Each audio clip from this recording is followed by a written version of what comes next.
Okay, now we've a lot of questions. Oh, very Maybe good. I get to love them to hear all. that. Okay, so we'll go Yeah, one by one and we'll see where we end up. Okay, first exactly. one for you, Emily. Yeah. Once our boss's back is turned, the lads don't produce as much as when the boss is in the yard. How can I make sure production stays good? I think in this kind of situation, again, it's really important to make sure that we're setting the goals that maybe we want to see so that even when we're not there, the goals are being achieved. I think it's important to kind of be clear in what we are looking for. And I suppose if it's something that's ongoing, you're going to want to ensure that we're letting the individuals know that we have seen that maybe the performance or the quality of work might drop a little bit when the individual bosses or managers aren't around. I think rather than taking it as a whole, it's very easy to say, oh, when I'm gone, people are sitting around and doing nothing. I suppose it's important then to make sure, who exactly, what are we looking at, where are we kind of bringing this, I suppose, where are we getting this information from? And I suppose just reiterating to the staff that this is support performance we expect from ourselves. And only then, I suppose, once we've made it very clear, kind of on a slightly ongoing basis that, we're not happy with maybe the performance, then we might look at maybe implementing a performance improvement plan or discussing it with the individuals rather than a whole. That's what I would say. Perfect. I think it's human nature, isn't it? When the cat's away, the mice will play. So A it's little it's bit. And I think the you're structure you have absolutely in right. place. It Yeah. is. It's all about Okay. what we have there to back that up. Exactly. Okay. Next one for you, Emily. How to manage staff that say they are too busy, but are not working consistently and are doing personal tasks during work hours. I think this is coming up quite a lot more with the remote working and stuff like that. Exactly. Um, Yeah. So definitely, I think, well, I suppose remote working is a big thing at the moment. It's something we really need to be aware of coming in. But I suppose we'll take that from maybe if an individual is working from home, because obviously if they're on site and you're on site, you're probably going to be a little bit more aware of their workload. If they're working from home and they're saying they're too busy, and they can take certain tasks from you, I would just kind of be reaching out to them and ensuring that they are, okay in terms of prioritizing tasks. Have Are they having an issue with kind of managing their priorities in terms of what work needs to be done? I suppose, as a priority and above the rest of the work. I would say as well, in terms of, that they're doing personal tasks in work time, I would just question as to how we know that. And if that's something that we are concerned about, maybe just having a very informal meeting with the employee and just checking in with them. And I suppose also it's very important when you do have an individual working remotely that you have a really, really strong remote working policy and that we're making it very clear to staff what is expected of them at home from, the hours in work, and that they shouldn't be spending any work time doing any personal jobs or personal business. But yeah, that's what I would say in that instance. Perfect. Thanks, Emily. And if I could just say, just on my own Yeah. previous life in dealing with insurance claims, for anyone who does have remote workers, please, please, please ensure you have a home working risk assessment done for your Definitely. staff. And if you want any info, feel free to give me a call and I'll get you up to date on what that entails. Okay, next one, Emily. I don't know the context around this, but I'm going to assume it's a disciplinary meeting. Hmm. Okay. If you are chairing a meeting, we'll assume it's a disciplinary meeting, Yeah. and the person who is attending keeps bringing other issues into the meeting. How can you deal with that? I feel like this is a classic one. Anyone that's ever been involved or chaired any kind of meeting, whether it be a disciplinary meeting or not, it's definitely something that it does happen a lot.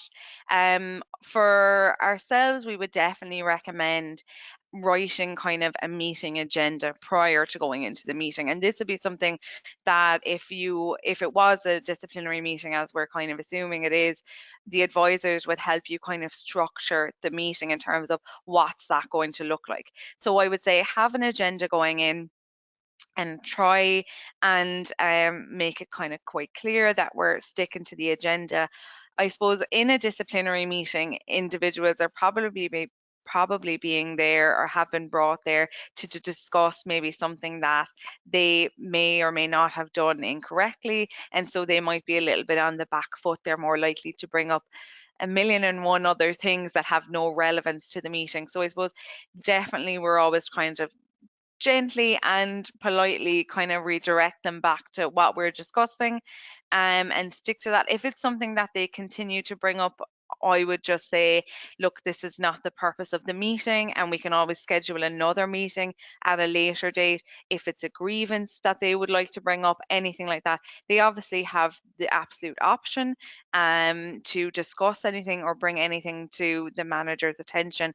But that particular meeting is not laid out for that. It's for whatever the disciplinary process is. So yeah, gentle reminders, have your agenda, and give them an offer of another meeting at a later date to discuss something else or whatever they bring up. Perfect, perfect. Okay, how do I deal with constant lateness? And with how do I deal with people's lack of communication and long-term staff that is not accommodating change? I don't know if it's the same question, maybe it's just two questions in one. Absolutely. So we'll look at constant lateness first, because obviously that's a separate thing to the other part of the question. So Mhm. if we're looking at lateness, I suppose this is definitely a performance issue, and it's something that it's really important to keep track of as well. So if an individual is consistently late, that would be considered kind of a disciplinary issue. So it would be something where you would obviously let the individual know that this is, an ongoing issue. Is there obviously anything that we should be aware of that is causing them to be late? From that well-being perspective, we're ensuring that everything is okay. And if it is just kind of, they just don't really care, they're not too bothered, then it would be something that you would begin, I suppose, a bit of a disciplinary process with. And this is where we say it's really important to keep track of everything and keep records, because if we let it go and then on the fifth time the individual is late, we want to have an issue about it now, or we want to create a disciplinary process about it now, we need to make sure that we have flagged it and we have the information and the evidence, and that we haven't just left them get away with it all the time and now we have an issue. This is where the consistency comes in, and this would be within your policies and procedures as well. Consistent lateness would be a form of misconduct. So yeah, it would be definitely something that I would be discussing with the employee, and definitely if it was the case of where it was a consistent issue, starting a disciplinary process then. Okay, and just the What was the second other part of aspect, that? Yeah. the second aspect was how do I deal with people's lack of communication and long-term staff that is not accommodating change?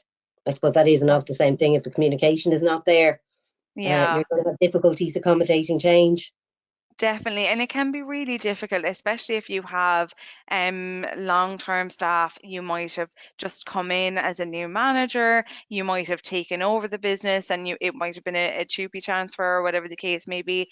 It is extremely difficult, and this is why we say sometimes with HR and employment law and managing staff and stuff like that, it is a little bit of a long game. We're there to, I suppose, try and get them on the same team as ourselves. If it's a lack of communication, I would be kind of, I suppose, reaching out to them, letting them know the expectations that we have within the company in terms of communication. This is the level of communication that we expect. And if it's ongoing, I'd like to know in terms of what the exact issue is in relation to the communication. What are they not communicating about? But if it's a little bit more of an individual query, maybe they might reach out to yourself, Mandy, or myself, whatever the case may be, maybe to discuss it further rather than putting more information into the chat. Perfect. Thanks, Emily. I think we'll do Not at one all. more because I'm Yeah. conscious of the time. Okay, biggest staff issue. So this particular person has their biggest staff issue is that they don't do as they're asked on a far too regular basis. The Okay. company is in the process of implementing a much stricter regime with firm consequences for poor performance. So interested to hear about disciplinary measures that are common and successful. So I suppose that would come back to the policies really, wouldn't it? Definitely. So I suppose if people are, or if employees are not doing what they're asked, and this is something that is ongoing, that would be what we would call insubordination. So they're obviously then not communicating or responding or respecting the chain of management. In that kind of sense, I suppose we would say this is where a really strong, as you said, Mandy, policy and procedure comes in. Obviously, this isn't an individual. Seems to be a number of staff that they're having a similar issue with.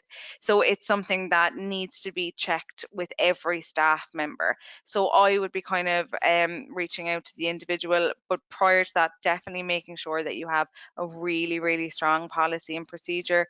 There's a number of different kind of disciplinary outcomes that you could look at, but you really wouldn't be looking at any of those until after the process had been complete.